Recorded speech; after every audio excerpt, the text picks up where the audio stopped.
From the Wilmore Center on the campus of Ripon College, outside the Doc Weisky Memorial Gymnasium, I'm Marty Ernster for Stretch Internet and Ripon Cable. We're just minutes away from tip-off of the visiting Pioneers of Grinnell College. This is Coach Ryan Kane, heads up the program for the men who had a great win last night, Coach. Let's get right to it. Sure. Second place team, 8-2, Monmouth Fighting Scots come into town. And I think, you tell me, but it seemed like the catalyst to your success last night started with your defense again. Yeah, it really has been trying to focus on defensive energy flows into the offensive part of the game. And it's always easier to score on teams if they don't have their defense set after they have to take the ball out of the net. So when we can get out and run, we've been more successful with that than we did early in the year. I think the team's starting to really figure that part of the game out. Yeah, in fact, I was thinking Tooney, who had the theft and the finish last night. My first thought was, well, he can't hide it from the coaches anymore, that he's not as slow as he was. Right, yeah, I got to watch him in our sprints now. He shouldn't be being the last guy anymore. He's showing more. Anyway, Coach, congratulations on that huge win. Yeah. You've beaten the number 1 and the number 2 teams in the conference in your last 2 successive games. Going to today brings in a Grinnell club that you were tied with last night going into both your contests. Everybody kind of knows about what they like to do. My first question, Coach, is does this style of play of defensive, full court, half court pressure, trapping of the ball, and then quick transition of offense and perimeter shooting, does that kind of look at your roster and say, I got to play more guards, I got to play Bartle, I got to play Mahone, I got to play Jorgensen, maybe more floor time than usual? I don't know. We try not to let the substitution patterns dictate anything in this game, maybe a little bit quicker. The guys who have been playing will continue to play. We could go a little deeper, and we did down there off the bench. Your style of play certainly changes, though. We won't run the things that we normally run, against Monmouth or St. Norbert, right? I mean, you've got to have multiple press breakers. You don't necessarily get to run a half-court offense against them because of the way that they run around and chase the ball. So it's more about just, your guys have to play with poise, and there's no scouting report for this game other than just experience. And for freshmen it's one thing to watch it, it's one thing to practice sort of against it as best you can, but the first time, look at a freshman against it for the first time, kind of tells the story. It does. I looked at your stats when you beat them by 3 down there. You shot over 70% from the floor. You had 6 guys shooting or making double figures. But at the same time, when you look at the stats between the 2 ball clubs, 47 turnovers. 30 steals. But there was 30-some assists. It's just crazy, and that's why I think you get more people in the stands and these types of things because they're not accustomed to seeing it. Yeah, no, it's a fun game to watch. It's a terrible game to coach. I would say that. There's lots of runs in the games. In both directions. A double-digit lead by either team is not really safe in this game because there's so many more possessions in the game. So it's a marathon. You got to buckle in and stay the course. I always like to bring up the 2 players. I look at your seniors. I look at Jones, who had a great game last night. I look at Kyle Rakowski, and I look at Seth Kostrowski.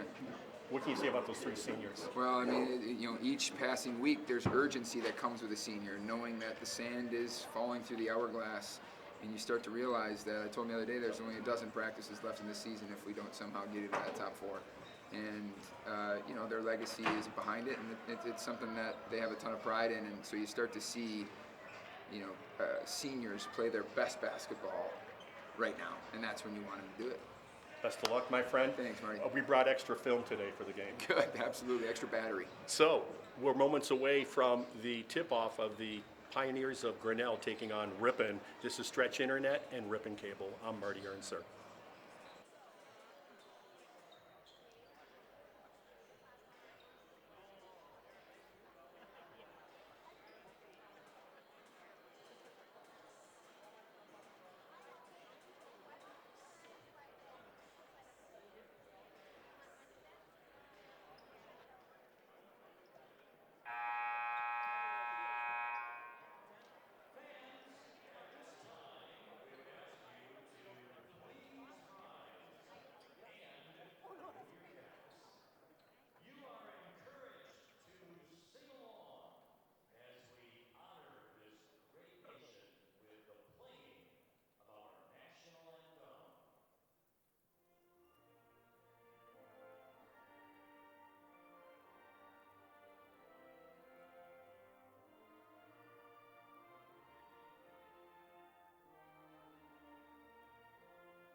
Ripon College in the Midwest Conference welcome you to Midwest Conference men's basketball on the Midwest Conference television and Ripon channel. For more information on how you can watch Midwest Conference action live on your computer, log on to www.midwestconference.org.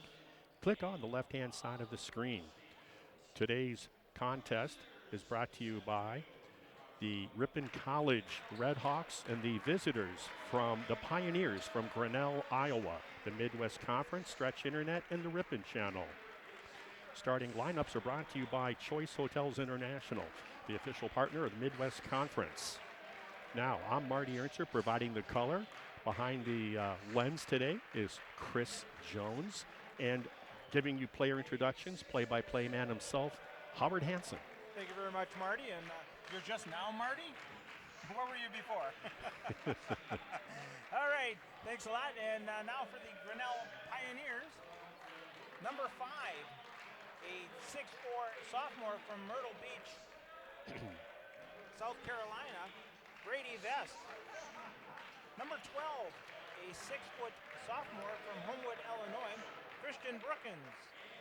Number 13, a 5'11" freshman from Laguna Niguel, California, Aiden Gilbert.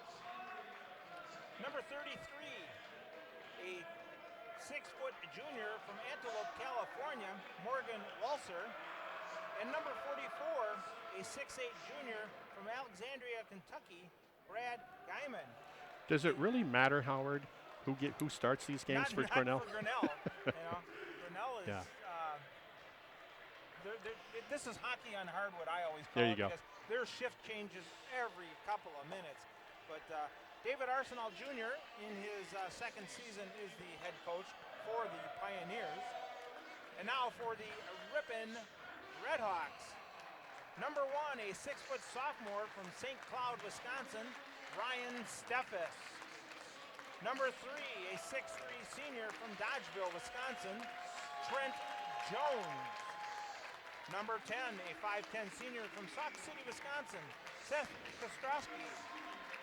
Number 33, a 6'4" sophomore from Waupun, Wisconsin, Owen Tooney. And number 50, a 6'6" senior from Janesville, Wisconsin, Kyle Rutkowski. Redhawks are under the head coaching direction of Ryan Kane in his 8th season. And Marty, you just got a chance to talk with Coach Kane a little bit before this, and he's got to be feeling very good after last night's game. Yeah, they made a very good team struggle for the entire game last night, and it was basically the defense for the Redhawks that really was the catalyst, setting up their offense for an easy win, going away, winning by more than 25 points. Meanwhile, Grinnell Pioneer up in Norbert's got beat easily last night. I look at one thing here, and that's these guys, you don't get 24 hours rest. No, and you need it. And now you're going to be probably changing shoes at halftime in this style of play with the Pioneers. They are 6-5 on the year, Grinnell, and they were tied with Ripon at 6-4 going into last night's game. But with Ripon winning, Grinnell losing, they got a little distance between themselves. And that's a big difference. And Grinnell comes into this game averaging 113 points a game, and Ripon comes in with a 73-point average. So that's quite the difference there. But this is the 114th meeting between these two teams, dating back to the 1939-40 season. Marty and I both were at that inaugural game, and I was. Sure we were. So here we go. Hope you're looking for a good time and enjoying this one, and got to convert our brains here because Ripon is wearing the red. Yep, because with a doubleheader and a lackadaisical pass right away.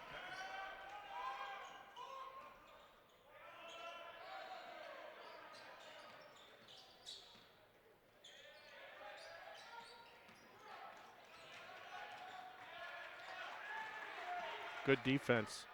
And nice drive to the hole, good rebound. And that's put back in there by Guyman. Yeah, Ripon deflected the shot, and Grinnell was rewarded with the errant deflection. And here's Jones.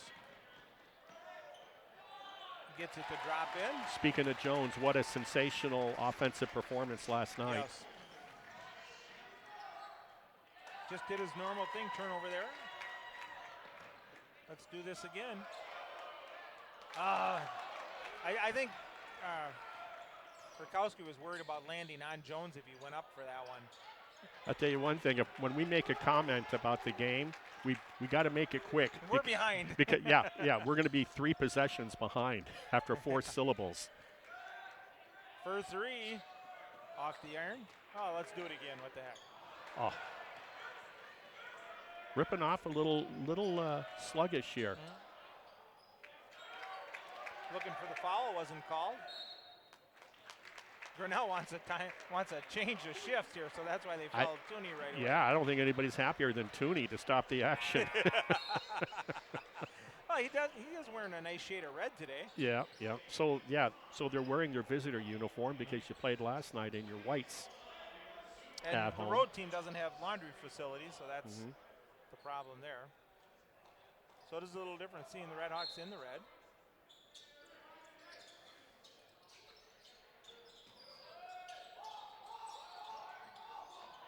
Nice job of breaking that. Wow. And they are letting them play. I think the officials are just looking at this as a workout for them. And that goes off of Tooney.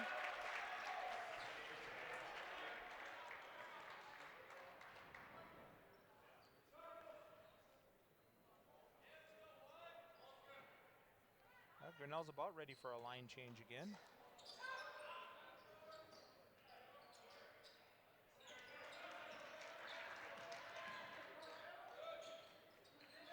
They have slowed down their offense over the years. I remember they were averaging a basket every 12 seconds. I was just going to say that the son, Arsenal Jr., is certainly putting his game, his style. Twist into it, yep. You know, because when his dad did it, when his team would launch a 3 and they get an offensive rebound, they would never go back up for a putback. They would always kick it out for another 3 attempt. And I think his son figured out that the other teams figured that out, and they're just gonna defend the perimeter all the time. So he keeps them honest. That's just one example of what he's a little different about. Steffes with the shot from the free throw line makes it 4-2. Redhawks on top.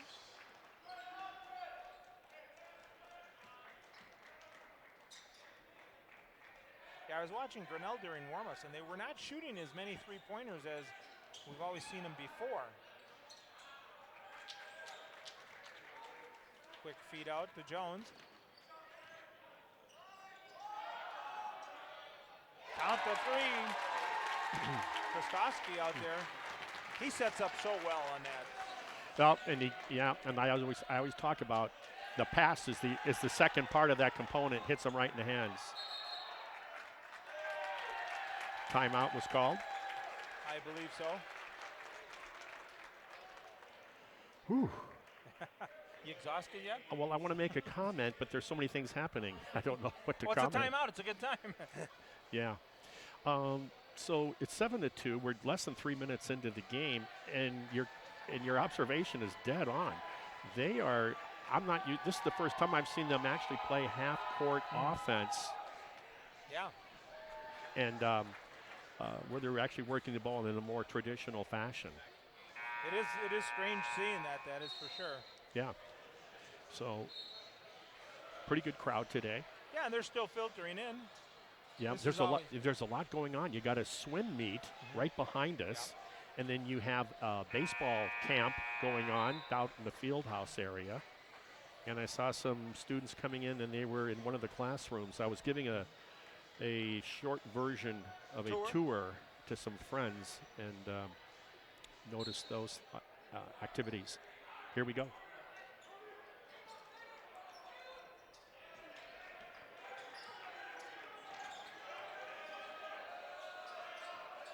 Looking to go inside. Nice job on the ball. Nice ball control there by Jones, hanging on to that. You know, he's picking up where he left off last night. I think he scored around 26 last night. Steal. A little too much on that one. Hey, you got to go for it. Exactly. Qualley with the ball now. Oh, he was going in for a rebound. He wasn't ready for that one. Yeah, he was looking for his teammate. He was looking for number 2 to shoot the pill on that. Kogelnick kicks it out to Qualley from the corner, off the back of the iron. And a nice save there, rebound. Long 3, count that one. That's Brashears. Yeah. Jackson Brashears. Makes it 9-5 and a foul right away because they're ready for a line change.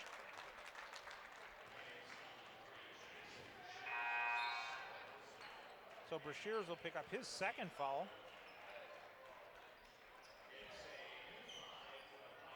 As a new 5 comes in. And this is a fresh 5. As they rotate.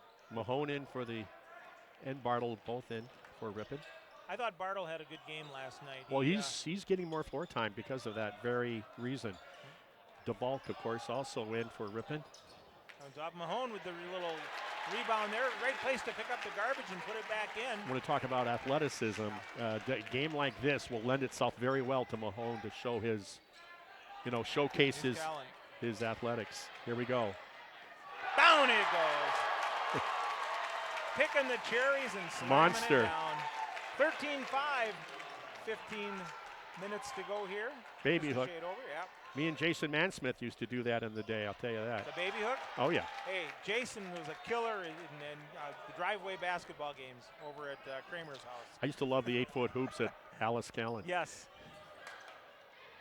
Made us feel big, didn't it? From the three-pointer. Did a nice job. At least he followed his shot. What a great save. Mahone lays that one up and in. And Forces Grinnell timeout, coach yeah. right into a timeout with that double-digit lead. That's what it gave them, 15-5. 14:51 to go here. Fans, don't forget to tune in to every conference contest this season live on the internet at MidwestConference.org. Select league championships and tournaments will also be broadcast on Midwest Conference television all year long. Hard to believe we're in the home stretch of the basketball season. Yeah, we're in February already. And now we're doing more games because, especially at the college level, because simply they paid their dues both non-conference and conference. In the first half, most of those were road games. So they've been road tested, to say the very least. They have to hold serve if they want to be one of those top 4 teams that Coach Kane was talking about in pregame interview. They got to come out with a high-level energy on defense every game and make sure they want to be one of those top 4, because we talked about his 3 seniors, Kyle Rutkowski, Seth Kostrowski, and, of course, Trent Jones, a much easier name to pronounce. And those 3 seniors, and this is it. You don't want if you want a legacy, you got to get to that postseason play of the Midwest Conference tournament. That's the big. Well, speaking of the Midwest Conference tournament, if it started tonight, yeah, St. Norbert would host, as they are at 10-1. Monmouth, it would be the number 2 seed at 8-3, and then Ripon at 7-4, and Grinnell at 6-5. So things starting to shape up a little bit here. It's bunched up there. We'll be doing the women's game following this contest, of course, and we'll be talking about that and what's going on with that with that race. Yeah, it got real tight all of a sudden within a week's time, in fact, to the day. Here we go. 14:51 on the clock.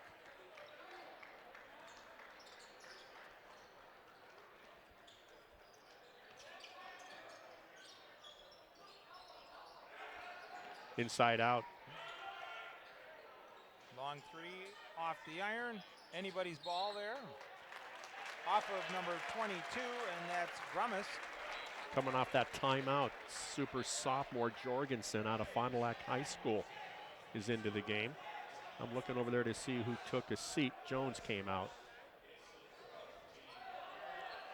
Jorgensen did a nice job filling in last night. Hans Kogelnick having discussion with the official. Yeah, he thought it went off of Ripon.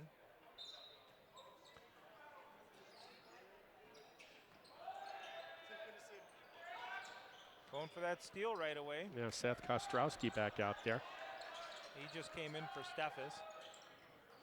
From the corner, Bartle couldn't get that one to drop. Great defense by Bartle. Would not let the wing get open on that transition. Mahone knocks that one out. As you talk about athleticism. And hitting those passing lanes and challenging, putting pressure on the half-court offense. Fresh 5 in for Grinnell.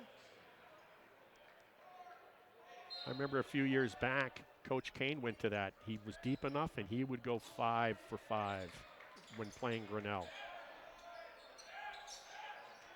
Don't recall who won that contest, but I remember him doing that. Something a little different. Qualley having a problem hanging on to that. Yeah, look at the shot clock. From way downtown, no problem with that. Jackson Qualley puts that one in, makes it 15-8. Redhawks on top. There's that trap in the corner. Good job by Jorgensen. I thought he was done. Jump ball. Grinnell. It'll belong to Grinnell. Good battle. So both these teams, when you play this style of ball, it favors Grinnell simply because they go so much deeper with their style of play on the bench. Yeah, they play all 20 that are ready to go. You know, Coach Kane has the luxury of not having to play freshmen in a game like this that have never experienced it before. That's a little culture shock if you're not used to it. There's a flop. I don't know. I think he got a pretty good elbow. Mahone, nice little floater. 17-8. Coming up on the 13-minute mark here in the first half. Glad to have you along from the campus of Ripon College. Marty Ernster and Howard Hansen bringing it to you. You know, the officials, I'll bet you this team has done Grinnell games before. Just the way that they're letting this game go, the tempo of the game, and I think they get it. If they call every reach and every foul and every bump, it's gonna be a long day. Yeah, bring 2 sack lunches.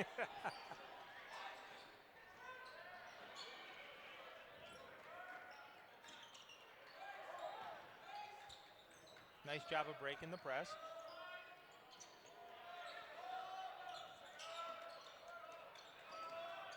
Nice movement. Jones can't get that one to drop. Had a good look. Yeah, great half-court offense there by the Redhawks. Yep. Trying to knock that one loose. That'll be on Jones, his first, team first.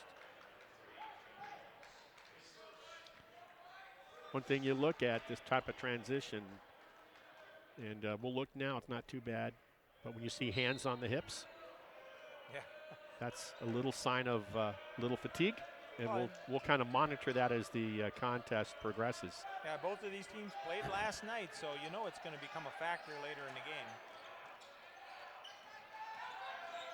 Little floater. Blocked by Rutkowski. And too much ball that time. Yeah. Jones is going to get called for his second reach in about, 15 seconds.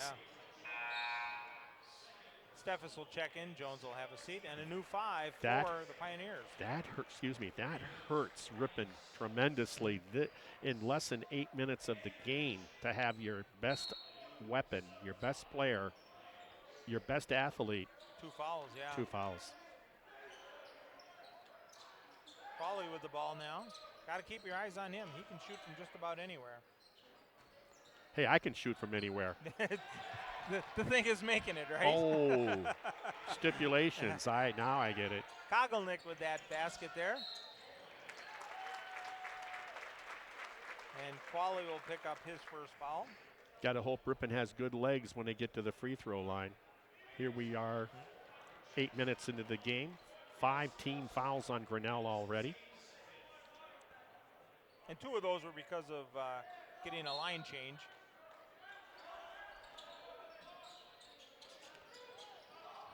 Gets the ball to the middle. Rutkowski goes up, gets it in. He was looking to get hammered, and they just backed off on him.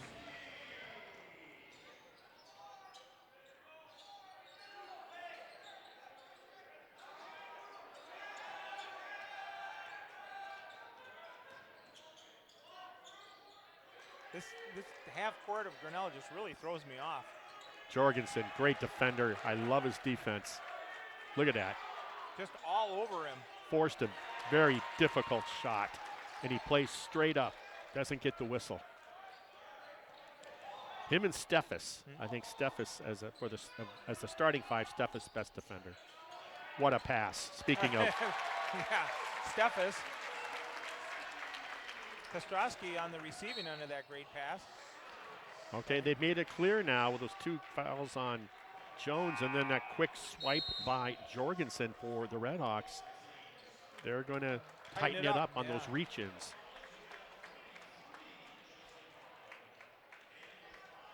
Mahone checks in for the Redhawks.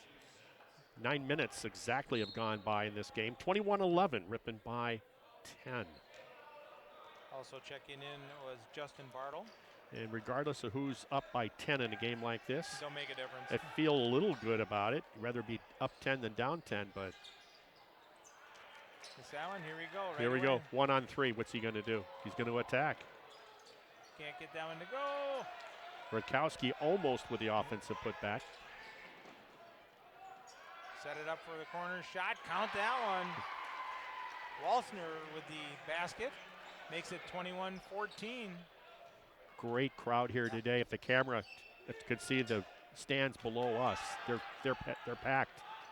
And they're still filtering in, filling up the other side.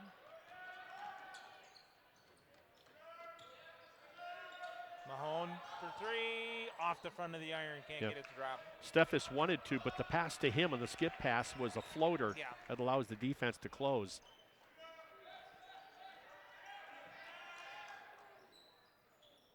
And a nice move in there. Great double clutch in the air to avoid the blocked shot for the finish. Gilbert did a nice job of going in, hanging in the air, and putting it down. They cut that lead in half. We just said it was 10 a second ago. It's now only 5.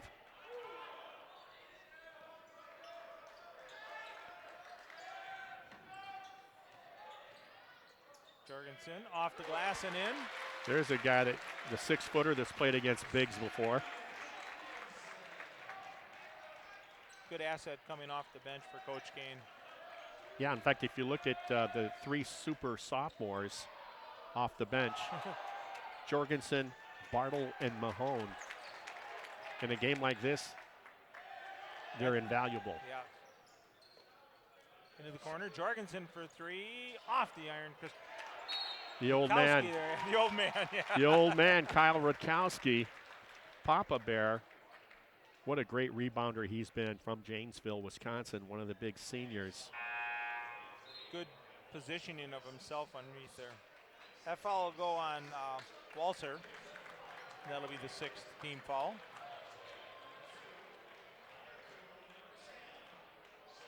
So David DeValk will check in to give the old man a break, as Marty calls it. DeValk, just a puppy sophomore. Yeah. He's got great footwork for a big, DeValk. Kimberly grad. Bartle with the ball, yeah. Fake that pass against that kind of press.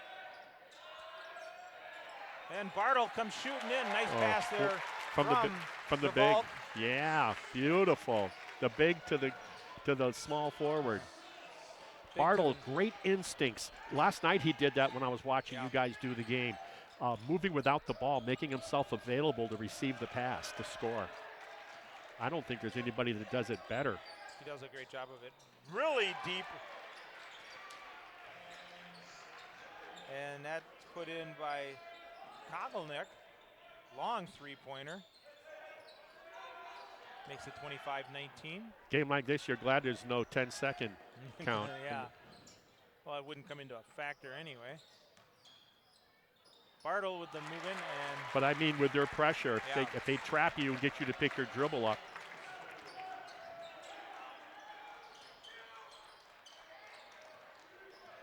Kind of surprised he didn't shoot that. Yeah, he was wide open. He'll take that one instead. Count that one. Rummus. How did Lake Forest let him get away? I probably want to get out of town. Exactly.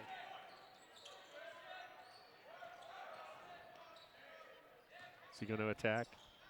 Well, he did a nice job of shutting that down. Good pass. DeValk feeds it off. Got to go up, gets blocked. Connor Kuhn does not get that much floor time, but a game like this, absolutely. He's earned it. You give him the opportunity. Oh, he played well last night. What a finish between the two bigs. Brookins. Bartle and DeValk. What a finish. Get rid of it.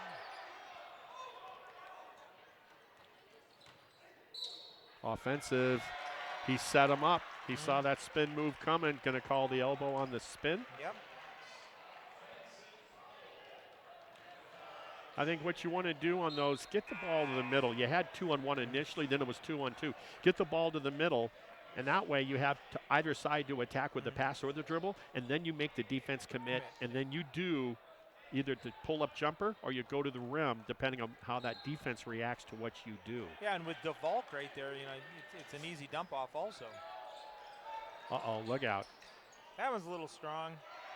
Look at that board, over the top, clean. Beebe with that rebound.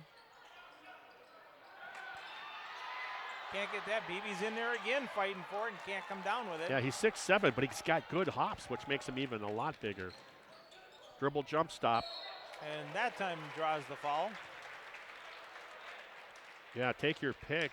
3 white jerseys on Mahone's shot.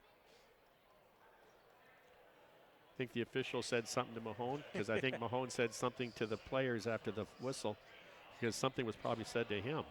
Yeah. Quali will pick up that. That's foul. what I'm getting all out of that. As with just 6.5 minutes remaining in the first half, 27-24, this game is tightened up. And I dare say that that free throw line will have a lot to do with the outcome of this game probably today. Well, Ripon will have their own line change as we get 4 new bodies in. And Ripon, of course, in the bonus till halftime with those 6.5 minutes remaining. That could play a big part for the Redhawks. Right now, I think Coach Kane would like to see a little bit better defense on his side of things as he puts Jones back in with those 2 fouls. Well, Trent's a very savvy player, and playing with 2 fouls should not be a problem for him at all. Tooney back out there. Nice job of backing in. Speaking of Jones, comes down with the... Yeah. And that play right there is an example of what we were talking about, how the son as a coach is different from his father.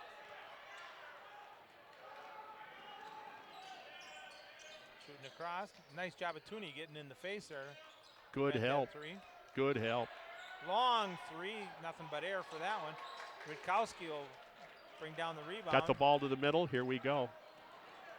No. Jones took his eye off the ball. Did his Walenda impression there, walking the tightrope. There you go. What a pass. Tooney gets What blocked. a ball. Oh, did he ever. By who else? Beebe.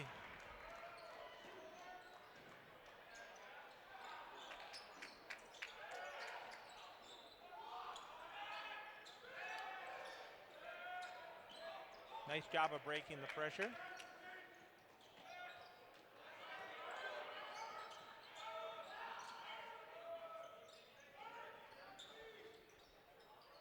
That'll be knocked out by Qualley.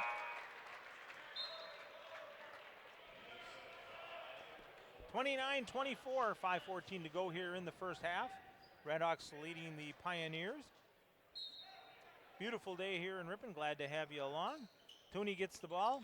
Gets swarmed right away. From the corner, count it. Kostowski for 3, 32-24.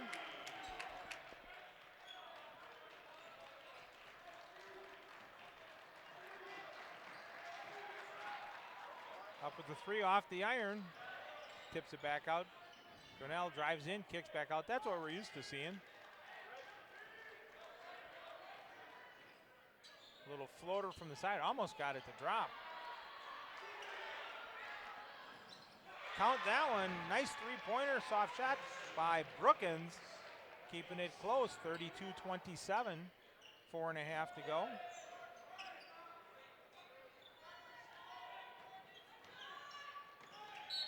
Off the glass and draws the foul. That's a foul you'd like back if you're Grinnell. Yeah. That'll be on Brookins, his first.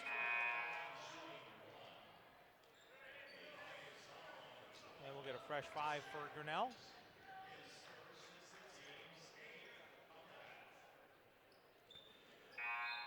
Grinnell is number 4 in the country in assist. They average 19 per game. Here's one for you. We've seen it. They're number 1 in the nation. They average 7 blocks.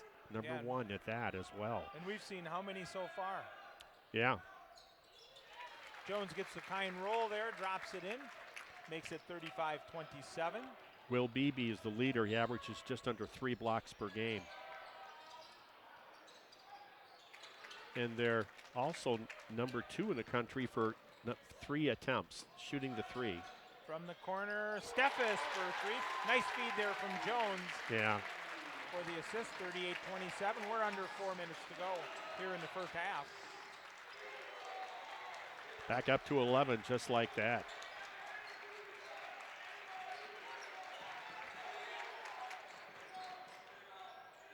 Unable to corral that one down. Quali.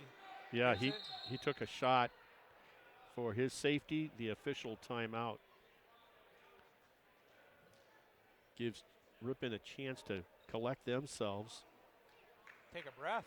Coach is going to head over there. Speaking of coach, before he came over and coached under the tutelage of his father, and he played for his father. And by the way, Arsenal Jr. is in the record books, NCAA Division III, career and season most assist in NCAA Division III men's basketball. And by the way, I had no idea there's over 400 Division III basketball programs in the nation, just under, I think about 34 states with Division III. So he's got that record, so he knows about that. But he was out in Reno coaching the, the G League for NBA? For the NBA, yeah. Yeah, I think it's the G League. And he set records in the G League with, guess what? Three-point attempts. No, not playing, but coaching. Okay. 3-point attempts and 3-pointers made. So something about an apple not falling far. Chip off the old block. Yeah.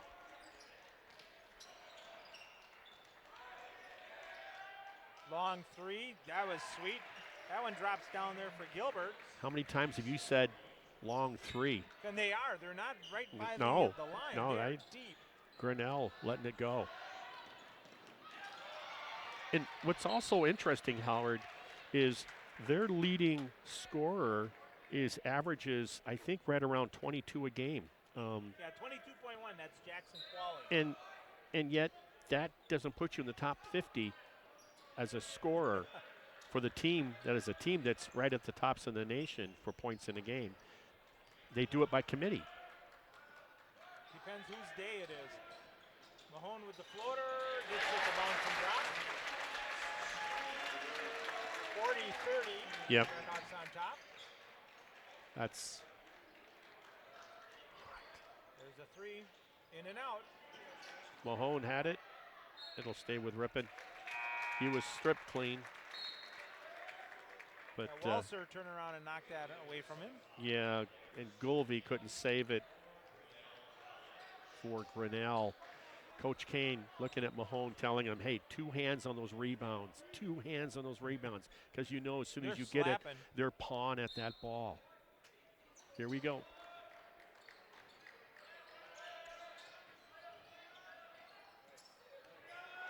Coming up behind, looking to knock it. Yep, and he looked. He comes with a rearview mirror. Look at that look. Mahone lays it up and in. Great find. Great look. That was good movement by Mahone to come on that baseline. Moving without the ball. Yep.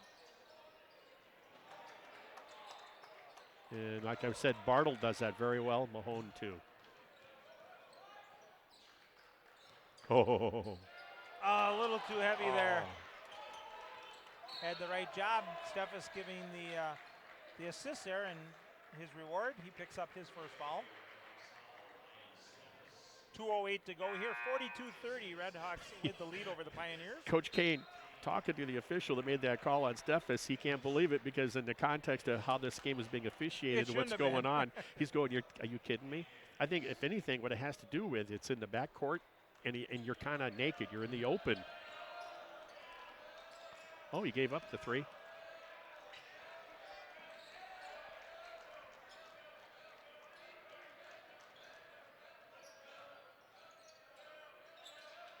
Kicking it back out right away.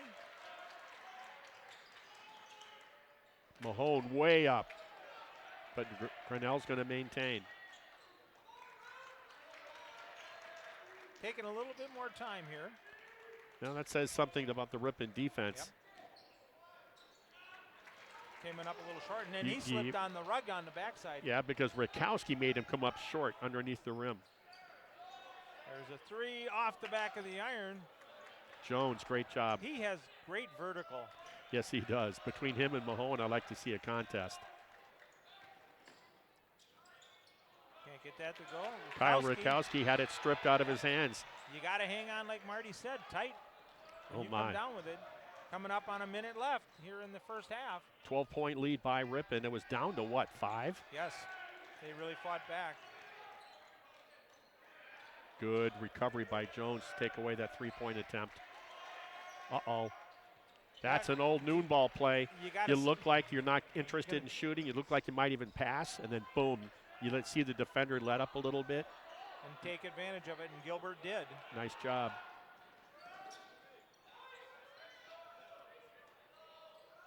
Spot up, pull up. Nice job from the charity stripe there for Seth. Oh, Seth Kostrowski. 44-33, we're under 30 seconds to go here. Seth will always be one of those players to me. He's a big-time shooter. I mean, in the moment, he'll shoot big. Doesn't hunt his shot a lot. He's a quiet producer of points. Same thing. Same player tried to get him to sleep. 8 seconds here. Gave it up. Going to call the travel with 1.4 seconds to go here in the first half.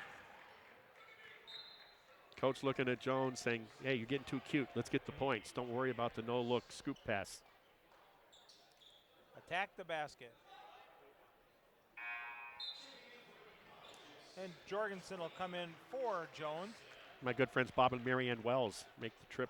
This is their 3rd year in a row at least for the Grinnell game, coming down from the Wapaka, Channel Lakes area.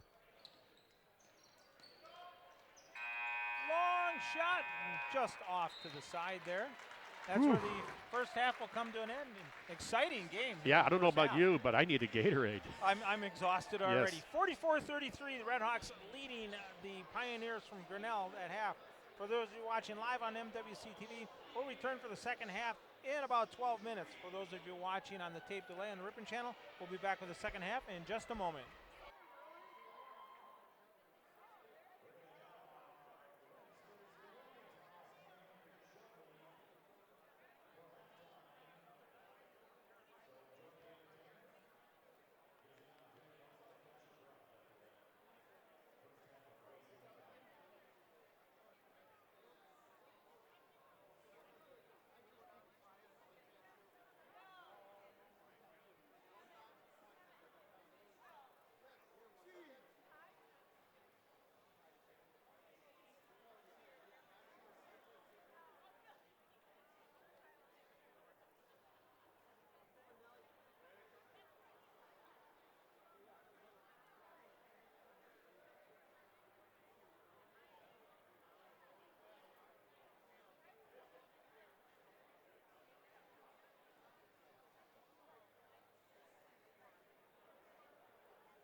Welcome back to halftime at the Wilmore Center, where the Ripon College Redmen lead the Grinnell Pioneers 44-33.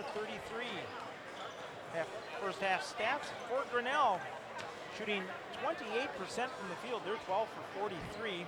31% from beyond the arc, 9 for 29, and they have yet to go to the charity stripe. Leading scorers for Grinnell, Aiden Gilbert with 8, Haynes Kodzelnik with 6, and Christian Brookins with 5. For the Red Hawks, they're shooting 51% from the field, 27% from the beyond the arc. They're 3 for 11 there. They are a perfect 3 for 3 from the charity stripe. They're being led in scoring by Jalen Mahone with 14, Seth Kostrowski with 10, and Ryan Steffes with 7. And joining me now is Marty Ernzer. And Marty, your thoughts on that first half? It wasn't the slow-paced game I thought it was going to be, so don't ever trust me for a scout. No. I think both teams have done positive things for their clubs, and that's why it's still a pretty close game, 44-33. Being down double digits, it doesn't bother Grinnell at all. I think the key for Ripon is to do what they did, the stats. When you look at rebounding, there's 25 stats for Grinnell, 24 for Ripon, but more importantly, 10 offensive rebounds for Ripon. And I think that's one of the key things, stats I'm going to kind of look at for second chance opportunities. I think it's most interesting. We're seeing a evolution of the type of offense that Grinnell is running, where they're being more patient and they're getting the ball into the lane more than I'm ever used to seeing since I've covered them, and that goes back to the 90s in the radio days. And that's, to me, is totally different. And then what they'll do, they'll try to draw and then kick it out for that open 3. So I guess what we're seeing, Howard, is kind of what we expected. Yeah, a new evolution of Grinnell basketball. It's not that run it down, get inside, kick it back out every 15 seconds for a three-pointer. For a 3, yeah. So they're a little bit different there. But in terms of full court press by Grinnell and half court trapping by Grinnell, that will always be a continuum. That is Grinnell. Grinnell, yep.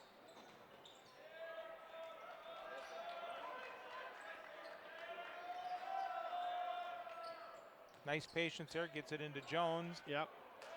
See, a shot like that, to me, I almost think, are those tired legs? I almost makes me wonder, because that's almost automatic for him. Long 3, bodies go up, and Rutkowski pulls it down. Yeah, he's figuring out how you got to protect that ball in the boards. And there you go. Patience, spin around. Somebody will show up, and it was Tooney. Oh, what a steal by Steffes.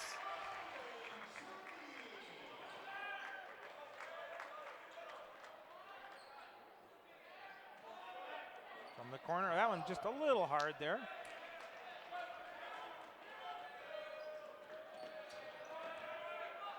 Step through. Nice move there by Brookins. Yeah, he was able to ward off Kostrowski rather effectively.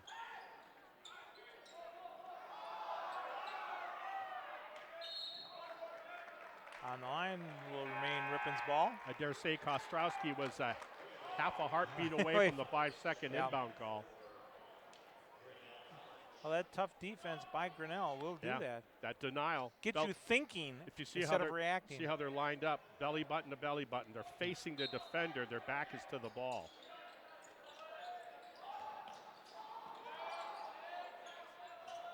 Nice job of Steffes going to the center of the court to make it easier. Fundamental press breaker. Get the ball to the middle. Good things will happen. Steffes for 3. That one's strong. Tooney knocks it back out, and Ripon regains it. Yeah, he did.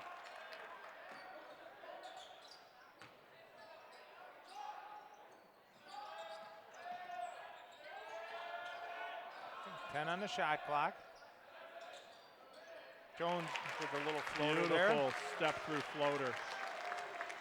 Took what he was given. 48-35. Rutkowski just came in and took it right out of the hands. Yeah, he took that bone right away. And the foul. That hurts. Ow. Beebe with the block and the foul. Hard foul. Nothing malicious there, just caught him with the body after he blocked it.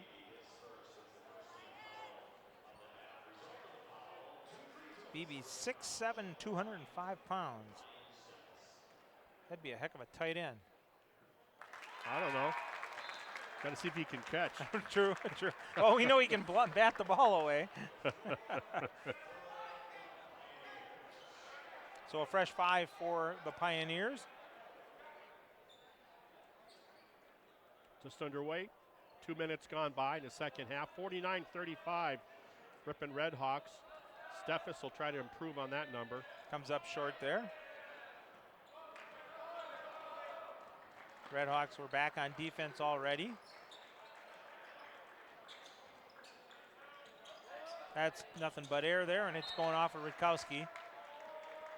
Boy, he works hard on the boards, both ends, and that was another example there of a box out and then trying to get to the ball. Yeah, great positioning. Just And ball that- had some spin on it. Yeah, and you have to work for that positioning, and that takes energy to do that and desire. Who's going to And, call it yeah, on? I think it's going to be on Rutkowski. Yeah, I think you're right, from behind. Yep. It's always that official that's behind that makes Good that job call. for a guy that's so active underneath the rim on the boards. That's his first. Wow. Nothing. He was clean in the first half. Yeah, to go 23 minutes, without a foul, that's remarkable for a bigs because, there's always going to be bodies banging. And the second one is made there, makes it 49-37. Redhawks on top.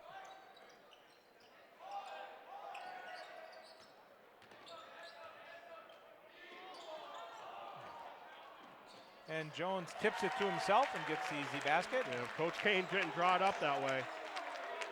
They'll take it.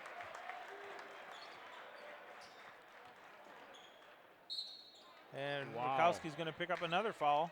Kind of like what Jones did in the first half, getting back-to-back fouls within seconds of one another.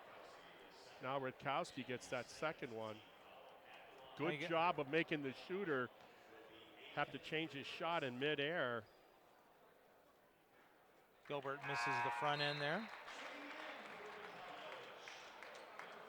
And Bartle coming in for Tooney. Got to wonder how long it'll be before DeVault comes in then for Rutkowski.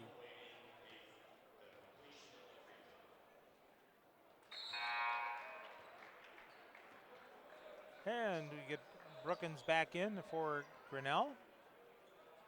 Everybody's set. Here we go. 51-38. Redhawks with the lead.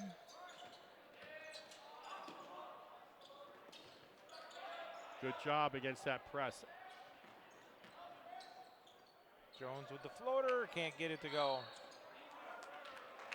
Oh, I was holding my breath. So was I. I thought 3 on Kyle, boy, that would be tough. Within less than a minute.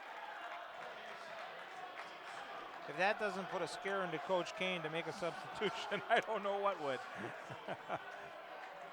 So it was called On number 22, Grinnell. Ramos picks up the foul.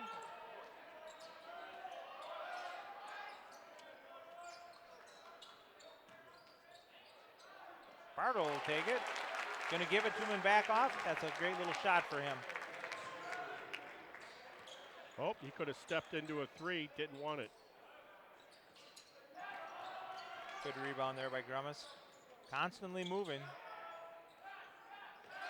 Nothing but net out there for Kogelnick. There's that trap. Beat it. Jones with the reversal there. Great job by Steffes. Breaking the pressure and then a pinpoint pass in front of the defender. Well, gave up the 3 there. Yeah, wanted a walk on that. I'm looking at the Ripon bench. Oh, that's that James Harden move. They don't call it. In and out. Rutkowski fights for it, brings it down. 2-on-1. And Bartle always moving. Great job by Jones to make the defender commit, and then he made the pass. 57-41. Long 3 off the iron. Rutkowski quickly gets it out. And it's time for a line change, so a foul occurs. And the whole key to Ripon getting distance between themselves, here we go, is the press breaker. They're breaking that press so quickly that they're getting the advantage on the bust out with numbers and then getting high percentage layups. Did we get a call here? The officials a are dead discussing ball, yet. a dead ball call, and our partner Jason Mansmith says that the T was called. Yeah, I think Grummas picked up the foul. yeah, I think the player And they're going to call it on number 12. 12. So that would be on Brookins. Yeah, I think what happened, he felt he was fouled and it wasn't called. I think that's what we're talking about. Yeah, Yep. Brookins will pick that up. You know that Seth Kostrowski will shoot this. Oh, Mr. Automatic.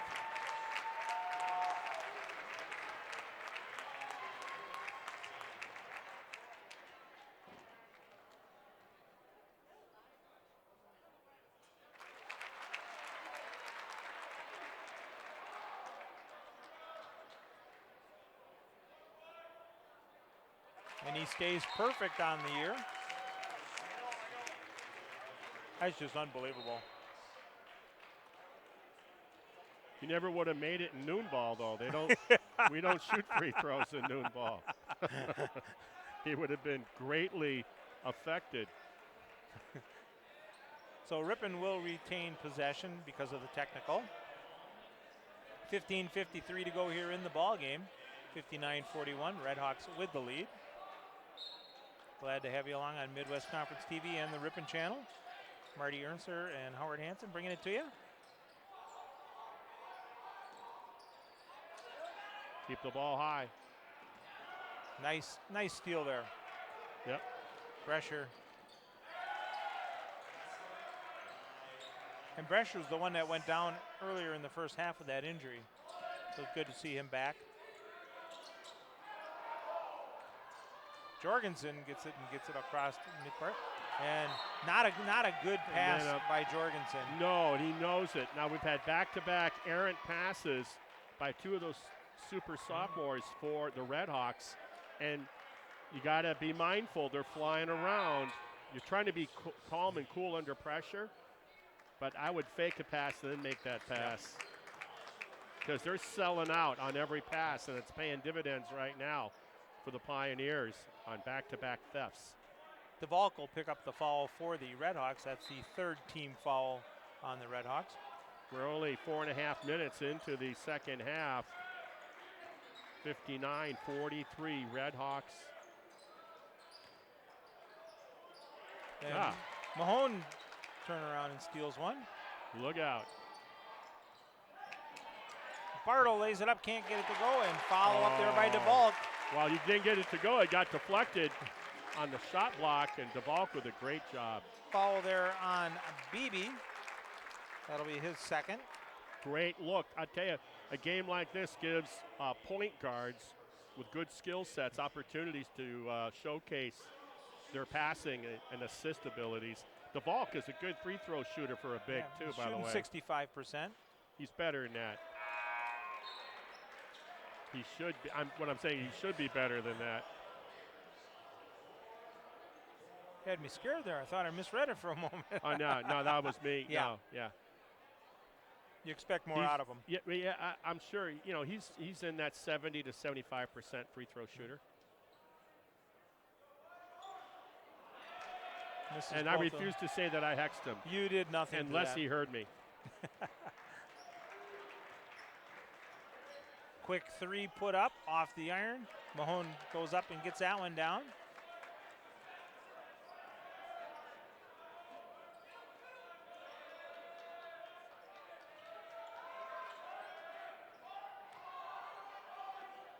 There's the floater from Jones. He's made a living out of doing that. Ripon doing a good job of spreading out the defense and then exploiting the lane. Jones will push it up. 2-on-2, 2-on-3. From the corner, off the iron. Jones stays with it. What pulls it hands. down. What great hands against a bigger opponent. Yeah, Forces the timeout. exactly. And Coach Arsenal says, my God, this is starting to get away. 65-43 with 13:57 to go. Hey, Ripon with some great defensive effort and rebounding, because this is a team that's right at the top in the country, averaging well over 100 points per contest. And right now, they're south of 50. They got 43 points with 14 minutes left in the game. Definitely a wake-up call, as you would say. Coming up on the schedule for both of these teams on this coming Wednesday, February 5th, the Redhawks will travel down to Lake Forest, and the Pioneers will turn around and host Beloit. Both of those are 5:30 starts. Tune in to Midwest Conference TV and catch the action. Monday on Ripon Cable. Monday non-conference contest over on the other side of town. Your son Casey and I will be doing the Ripon High School girls will be hosting the visitors, the Hornets from Marquezan. We're doing that on Monday. That'll be a nice contest. Marquezan always has a good program. Yeah, though the ladies' actually, when I looked, well, it's been a while, it's been a month, but when I looked a month ago, by their standards, I would say they're down, but we'll have to see now that they're into the middle of your season. Yeah, you're getting into the conference season. aspect of it now. Yeah, so we'll see where they're at. All right, back to live action here. Qualley tries forcing it inside, and Bartle comes up with that one. He gets it stripped away. So on the line. Yeah, don't recover with a dribble. You grab that loose ball, grab the 50-50 ball. Don't try to dribble it. Here we go, press breaker. Coach wanted them switch. Bartle and Mahone switching. So they go opposite elbow from the weak side of where the inbounder is to the strong side block. He'll do an up screen. He'll come over, and they didn't buy it. They zoned it.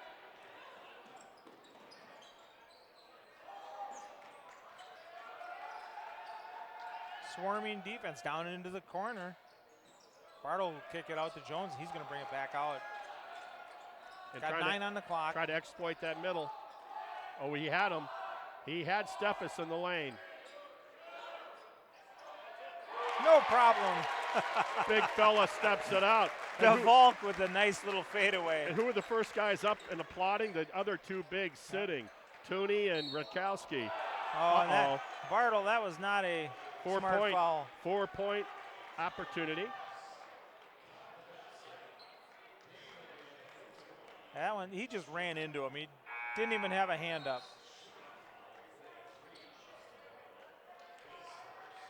So there's the line change for Grinnell as Tooney will come in for Bartle.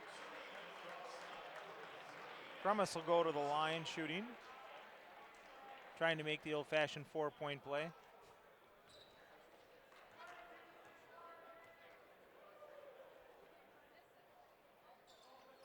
See, that one was too short. Tooney, a nice steal. You got to watch that ball into your hands. Against these water bugs, that style of play. Yeah, Gilbert just read that very well. Good defense by Mahone. Tooney comes up with it. And he off knows to the races. And they're going to count it. Give him the 2 steps, and Coach Arsenal, he's going, there's no way it was on the floor. He started that Euro step. I think it's really close. I'd like to see that replay again. Yeah, that, Hey, my wingman, Jason Mansmith, says it's good. Good call. Jason's always been offensive. Offensive or offensive, Offensive. Yeah, there you go. I mean, he's the one that always wants to, when it's that 3 first and 10 from the 2-yard line, he wants to go for the bomb all the way. 70-46. Ripon pulling away in this game right now, frustrating a team, beating them at their own game, literally and figuratively. Nice play in there by Vest for the basket. Well, it's like you said, it's a carryover from last night with the defense. And they played very good defense against Monmouth last night. And in my pregame interview with Coach, that's what he's talking about. That I think was some very disappointing losses to some of the bottom feeders in the conference, where you let it happen and you let it get away from you. Tough lessons, but they're going to call that. Is Jones picking up his third? Let's see. No, he's going to call it on Steffes. Yeah. He'll get his second. Rutkowski for DeValk for Ripon. And then, believe it or not, 5 for 5 on the Grinnell side of things.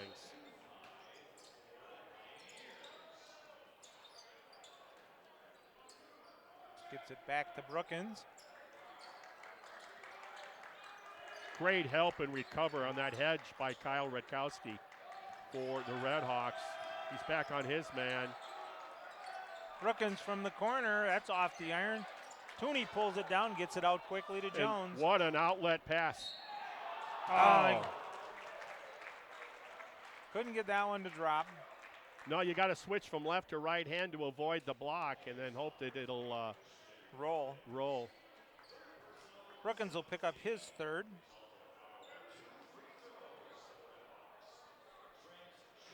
Okay, Rutkowski with his hands on his hips. Tooney with his hands on his hips. Steffes with his hands on his hips. Tooney, I can expect it. And Grinnell players also. Where 2 on the knee, 3 on the knees. Grabbing the shorts just to keep up, yeah. So Jones makes 1 of 2, makes it 73-48. This is what a doubleheader does in 24 hours.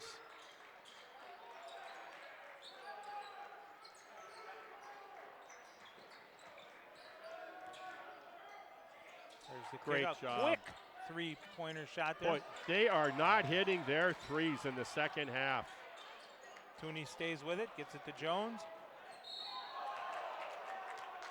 Brookins will pick up another one. That'll be his 4th. They cannot, Grinnell, hit a 3-ball here. I think they hit their first maybe to start the second half, early on anyway. Yeah. And then since then they haven't hit one, come close to hitting one. And it's hurting them because that was a great example just now for Grinnell of Christian Brookins. Triple D, they call it, dribble, drive, dish. And he drew 3 defenders, kicked it out for an open 3. Once again, another opportunity gone by for the downtown shooting Grinnell Pioneers. Well, they were 9 for 29 in the first half from beyond the arc. And that's respectable. Going to call the hand check on Jones. Yeah. That'll be number 3 on him. And Jones is upset with the fact that I think that, hey, watch Grinnell on defense. Hey, Ripon's gone to a smaller lineup here. I asked him that question in the pregame. With this type of matchup, do you find yourself wanting to use more guard play? And his response was? You don't like another team to dictate to you your personnel decisions. What a great job of not falling out of bounds or traveling by Jones. After being hammered. Mahone. Krostowski from the corner. Seth loves that corner, doesn't he? Yeah. I'll never forget him his freshman year in the championship game. Jones didn't play, he was injured. And they're at Green Bay playing Lake Forest for the championship. And he doesn't start, of course. Yes. Seth Kostrowski. And the coach's kid from Sauk City. And he comes off the bench and calmly knocks down a 3. Yep. And then he comes off the bench later and he knocks down a 3. And those were 2 huge threes at the time. There were momentum shifts that Lake Forest Foresters were trying to turn the tide against the Redhawks. And those were big baskets by a guy that wasn't supposed to know. He was supposed to be nervous and not take that type of a shot in that type of circumstance. Environment, yeah. Yeah. That's what I'll remember. And he was really skinny his freshman year. And he did a great job. He would always hawk the ball, too. So as soon as the ball got inbounded, he'd be on that guy, his opponent, really trying to turn him. So 79-48, Redhawks on top. Long 3, That's what they needed. They need their big to knock down a three. Gemin with the 3 there.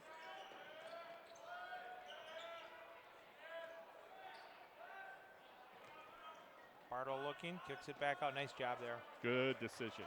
Well, clock is your friend right now. You're coming up on the 10-minute mark. And Jorgensen drills one in. The Fond du Lac native.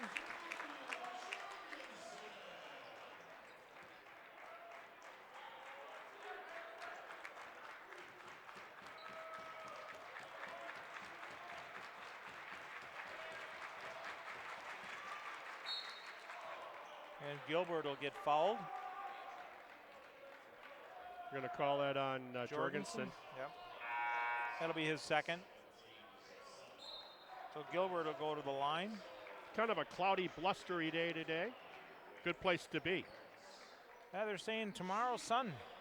Be glad to see it. It's been like 9 days without sunshine. But who's counting, right? Yeah, well, it's one of the things I do. It has been gloomy. Gilbert, a 74% free throw shooter. I didn't see Ripon up by 30 at this stage of the game coming into today. Not at all.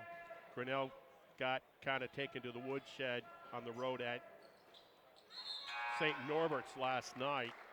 Ripon men with an outstanding effort against a real quality Monmouth team that was 8-2. Sole possession of second place, just one game behind St. Norbert's coming in as the inbound is almost saved by a pass in volleyball by Bartle. There's a deep 3. And they're going to say off of Ripon. And Ripon just with a great effort against Monmouth last night to pull within one game. Third place all alone, one game behind second place Monmouth. Ripon will go down to Monmouth yet to face them again. Always a tough place to go play. This is where he gets fun with Jones. Does a smart thing. Bring it out, use some clock. 9:20 on the clock. Makes that defense work. Chasing. Local country band, Chasin Mason. Oh! Almost the alley. Rutkowski, he'll come up with it. He'll get fouled. I think that was an alley-oop to Jones by Bartle. He's not that bad of a shooter, not from that range. Just a little off balance there. 10th team foul on Grinnell, so Ripon will be shooting the super bonus from here on out. All 4 Grinnell players in the lane, in the free throw lanes, all 4 had their hands on their hips. Even though you get a lot of replenishing of players with that style. 9 minutes remaining in the contest, 82-53. Approximately 20 minutes after this game, we'll bring you more Red Hawk action, this time with the ladies. And Rutkowski misses both of them. There's a sign of fatigue right there, I'm going to say. Yeah, he's ready to go sit down. As DeValk will show back up for his time on the court. He's done a great job, David has, coming in here. And one of the bigs in the rotation. Stop, pop. Oh, couldn't get it to drop. Rutkowski will finish with double-digit rebounds in this game, I dare say.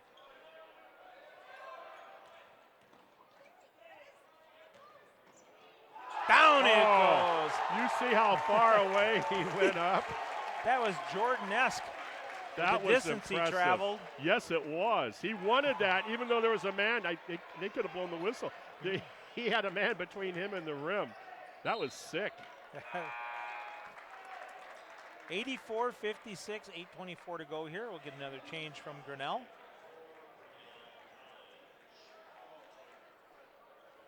Had to show his authority on that one. Boy, did he want that.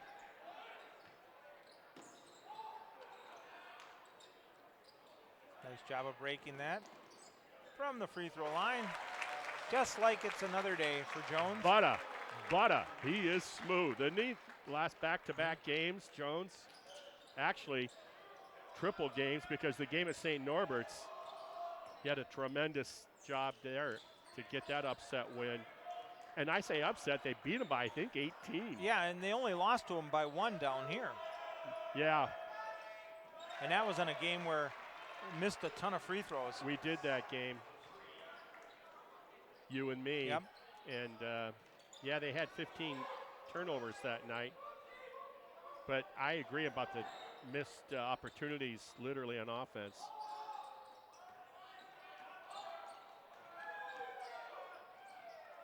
Oh, not a. Yeah, he had the Not a right good- idea, just not good execution. Got to put something on it, and that's a three-pointer off to the side. Nice follow-up there by Tommy Smith, the junior out of Kenosha. I'll take it from the free throw line. Wow. 88-61, 7:12 remaining. Hey, a reminder that all Midwest Conference men's and women's basketball conference contests, along with the league tournaments and select non-conference games, will be broadcast live via the internet on Midwest Conference television this season. Visit www.midwestconference.org for more info. Ripon holds on for this victory. They'll create a little bit more space between them and Grinnell in the top 4, because right now it's St. Norbert in the number 1 spot, Monmouth, Ripon, and Grinnell. Yeah, and after that, I mean, the team that's surprising me is where are the Foresters of Lake Forest, Illinois?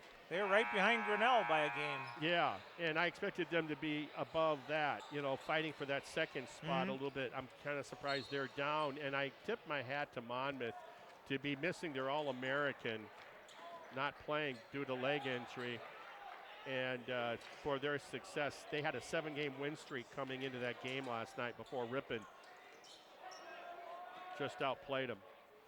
And that, like you said, defensively they outplayed them for What sure. a one-handed catch. We'll call it travel on that. Yeah, and it's the right Yep. call. What a catch nonetheless by Steffes on the errant pass. Boy, you better come with a rearview mirror and a lot of anticipation of defense coming at you from 360 Yeah. degrees when you're When you playing play these Grinnell, guys. yeah. From beyond the arc once again. Stepped into it.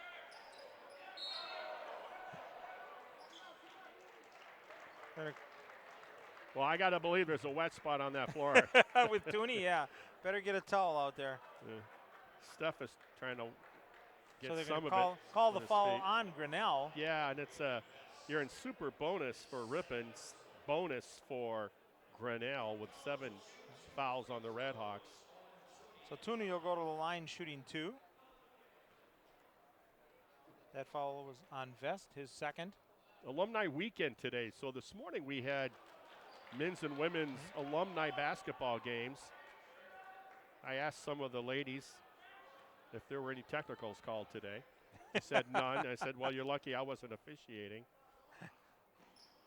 Would have had a few there, huh? Pat Gagno, who used to Yes. play noon ball. She's one of the few ladies who have played noon ball with us in the day. Berlin native, a great player in her own right. I think she's in the Hall of Fame. Great kid. If not, should be. I say kid. They're all kids to us. Jorgensen comes in flat on that one. Yeah, that's exactly right. And that'll go against DeVault. Volk, yes. He couldn't get his arm out, so it made it look even worse than it was. That'll be his second. So we'll go to the other end, as that's the 8th team foul on the Redhawks. 6:22 to go. 88-63 Redhawks with the lead.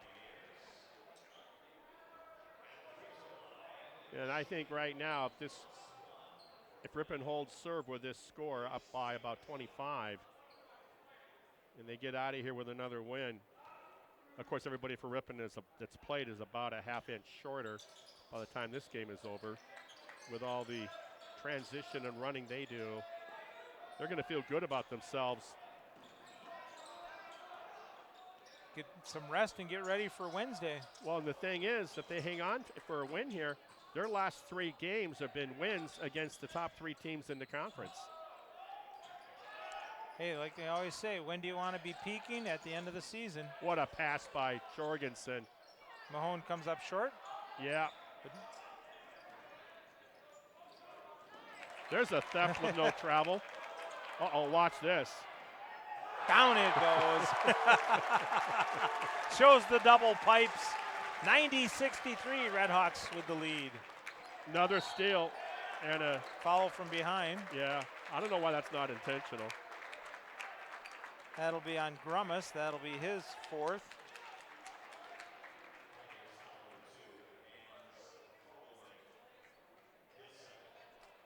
Coach Kane talking to the official on that call.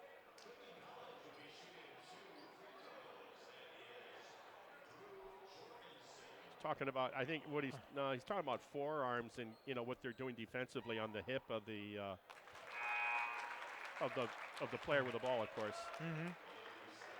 He was demonstrating that. So fresh 5 in for Grinnell. So he's not upset. He's Just questioning. Just sharing some information, and it's irregardless of what the scoreboard is saying. Hey, you coach from the very first second. Coaching and teaching. Look at Steffes. He was right up in the grill where he had to be. Created the turnover. When these two teams played at Grinnell, can you believe that? 50 turnovers. Yeah. No, 47 turnovers, 30 steals. Yeah, 30 steals. That's unbelievable. But, with the energy that they're playing with, it's going to happen occasionally. Let's take a look at the first half here. In the first half, Ripon had just 2 steals, 2 blocks, or Grinnell did, excuse me. 2 steals and 2 blocks, and 4 turnovers. Ripon had 4 turnovers, 4 blocks, beating them at their own game in terms of blocks, and 3 steals. So just really a fraction of what they had in that game at the Darby Fieldhouse, Darby Gymnasium there in Grinnell, Iowa. The Derby. I was looking back in 1996, doing the radio conference championship game versus Grinnell. Bob Gillespie and his boys, a really good ball club. Brands was his name for Grinnell. He scored 24 of the first 28 points in the night before against Knox to start the game. Well, he scored 60 against Ripon. Yeah. Ended up playing in Greece for a Greek team, and he was just unbelievable. Ripon had a transfer student, a very good player from UW Oshkosh. Last name was Brennan. And I went to the walk around at practice that next day before the championship game. You were going to see, well, we'll put a taller guy in front of Brand. But his release when he got the ball was so quick, and Brands was about a 6'5" kid himself. It just didn't make a difference. Such a quick trigger on that three-point shot. Players like that come along very rarely. Yeah.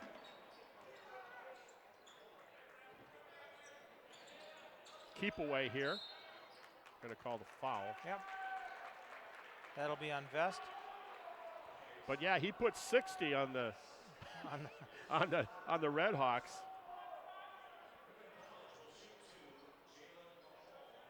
And that was the old gym, and I could not believe how loud that gym place was. Oh my goodness.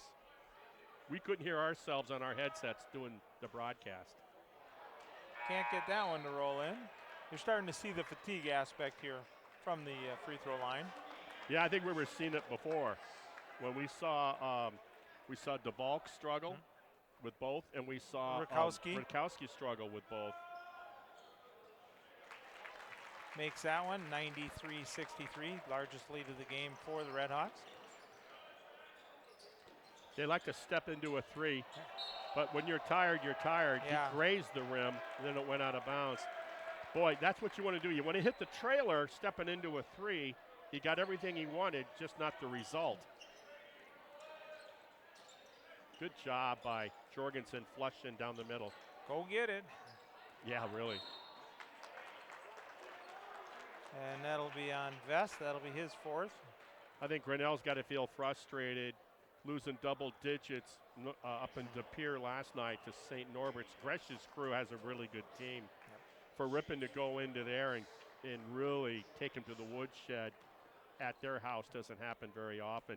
Ripon out-rebounded them. They had more blocks than them. They had more assists than them. And, of course, more importantly, they had more points. Well, Ripon's played St. Norbert well in both games this year. It's just they killed themselves in the game here. Ripon has beaten Gresh 4 of the last 7 times.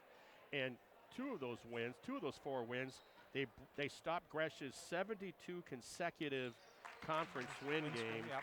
and then broke their record in their house for 50-some consecutive home wins. So Coach Kane, that's his alma mater, by the way. Isn't that funny? Leaving a mark. Yeah.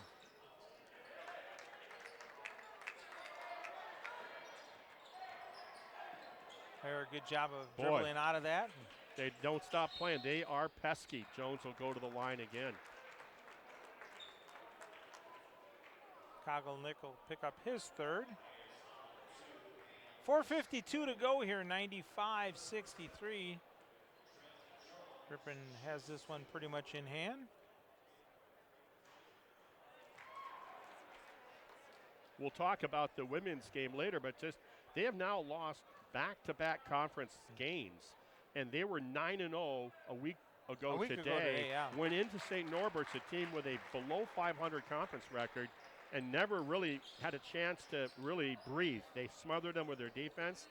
Monmouth did the same thing last night, the game that you and your son covered. Yeah. And now they got back-to-back losses, and now they're tied with Monmouth for first place. So you got to stop the hemorrhaging. You really, at home, got to come up with a W win today, yeah. Yeah.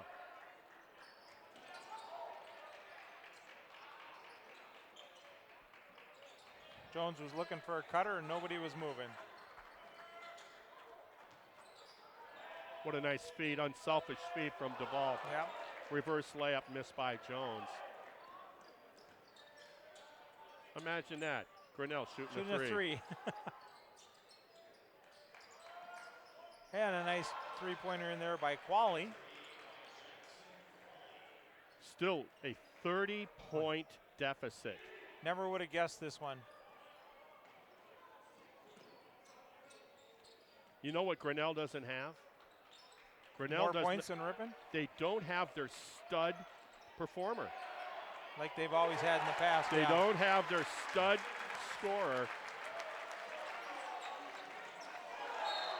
And a nice try there by Jorgensen. Just couldn't turn around and come up with it. Boy, that'll get a team. You're up by 30 and you're taking a shot to the head off the Nike from the opposition, going for a 50-50 ball out of bounds. If you don't think that's going to get the compliment from the head coach, it will. Because Jorgensen's now rubbing his mouth and his leg going, why did I do that?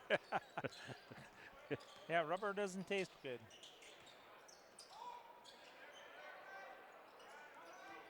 Gilbert will drive to the basket. Oh, what a block. Mahone getting up there.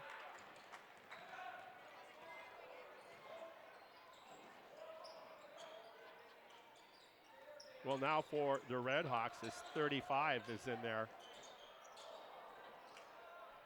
Braden Thies. Yeah, he's getting baptized. He got a little bit of time last night, which was nice to see. Yeah, I mean against that style of play. Yeah. And Duvall with the rebound to put back, and that puts it at the century mark for the Red Hawks, 100-66.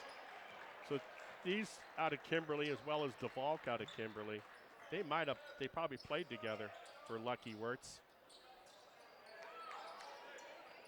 Name that's very familiar around here, as he coached just down the road for the Laconia Spartans. He played his ball at UW Oshkosh. His brother Ludd, class of 78, All-American here.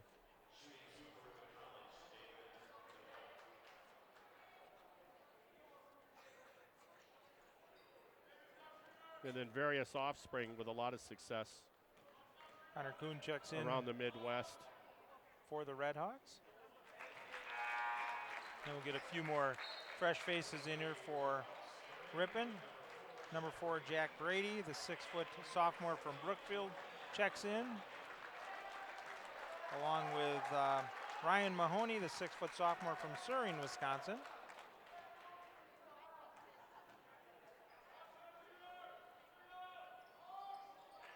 There we go.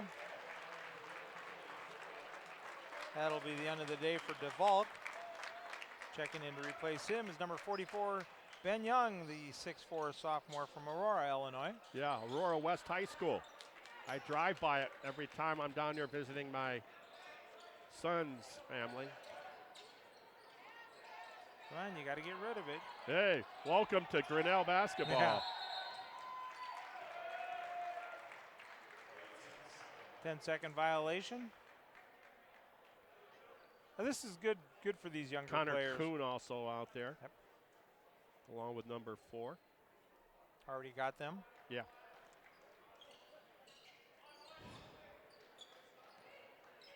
You know, the thing we haven't spoken of, and in going up against this style of play, irregardless of whether you're up double digits or down, because of the incessant defense, continuous, not just physical, but mental.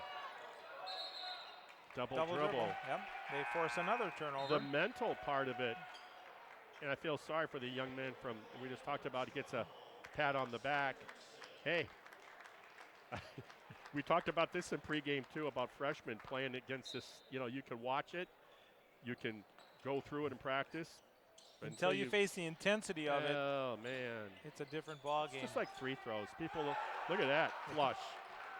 A chest bump? Are you kidding me? You're getting beat by 30? Yeah, what the heck. Take the glory while you can get 102 it. to 68. There's a good outlet. Alex Hendrickson checked in for the Redhawks, the 6'4" freshman out of Watoma. Oh, he didn't look to shoot.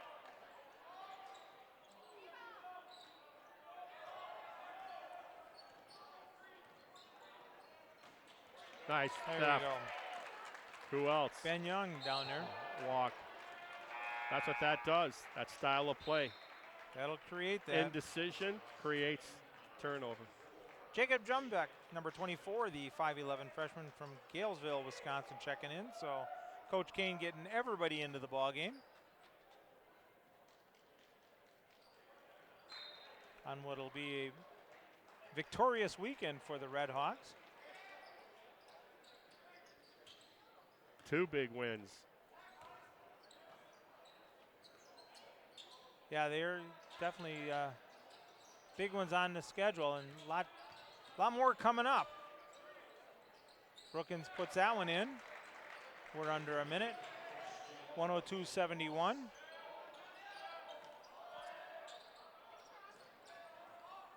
Good ball reversal.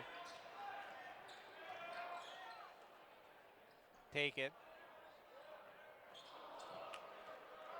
That was an alley-oop to Young. Yeah, Young just didn't know about it. Yeah. Brookins for another one. That one's a little strong. Young will pull down that rebound. We're 20 seconds to go here. 102-71. Good no-look pass. Skip pass. Could have shot it. Just going to dribble it out, it looks like.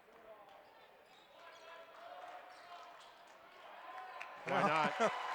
Might as well. Jack Brady with the basket. It'll finish that way. And that's where the ball game's going to come to an end, with the Redhawks defeating the Pioneers 104-71. What a great game, huh? I tell you, when you put it in perspective of a week ago today, you beat the number 1 team in the conference, and last night beat the number 2 team in the conference, and then you beat the team that you were tied with last night soundly. Yeah. Ripon very much going in the direction they want to go. And it's pretty much defensive effort that sets the table for the rest of the success. That they did. Well, for our cameraman, Chris Jones, Marty Ernster on the color, I'm Howard Hansen. Glad we could bring this along to you. Today's MWD webcast was brought to you by Ripon College, Grinnell College, the Midwest Conference, Stretch Internet, and the Ripon Channel.